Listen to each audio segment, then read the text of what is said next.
మిమ్మల్ని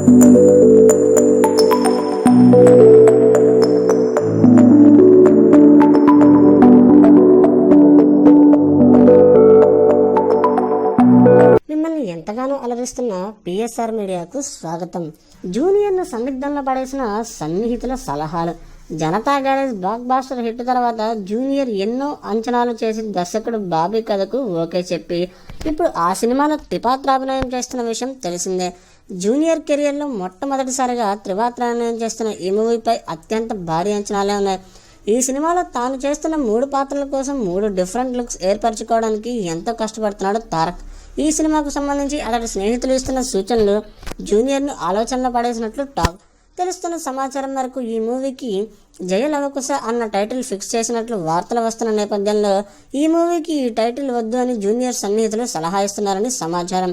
దీనికి కారణం 2 సంవత్సరాల క్రితం విడుదలై ఘోర పరాజయం చెందిన శంకరాభరణం మూవీ అని అంటున్నారు. కోనా వెంకట్ నిర్మించిన ఈ మూవీ ఒక సాధారణమైన క్రైమ్ స్టోరీ అయినప్పటికీ దానికి విశ్వనాథ్ దర్శకత్వం వహించిన classic movie Sankarabharanam movie title పెట్టారు. ఈ టైటిల్ విషయంలో కోనా వెంకట్ దర్శకుడు విశ్వనాథ్ అనుమతి తీసుకున్న తెలుగు ప్రేక్షకులు మాత్రం ఓ క్లాసికల్ మూవీ టైటిల్ను ఓ సాధారణ సినిమాకు పెట్టడం ఏమాత్రం హర్షించలేకపోయారు. ఈ విషయంలో తన పొరపాటు చేసినట్లు కోనా వెంకట్ కూడా ఓ ఇంటర్వ్యూలో చెప్పాడు. ఇప్పుడు అదే పరిస్థితి జూనియర్ జయ లవకుశకు ఎదురు కాబోతుందంటూ జూనియర్ సన్నిహితులు తారక్ను హెచ్చరిస్తున్నట్టు సమాచారం.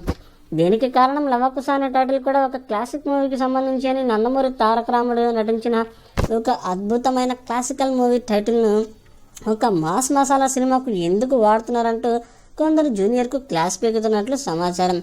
దీంతో జూనియర్ తాను నటిస్తున్న లేటెస్ట్ మూవీకి జయ లవకుశ అన్న టైటిల్ కాకుండా మరో టైటిల్ ఏమైనా బాగుంటుందా అన్న ఆలోచనలో తన కళ్యాణ్ రామ్తో చేస్తున్నట్లు సమాచారం.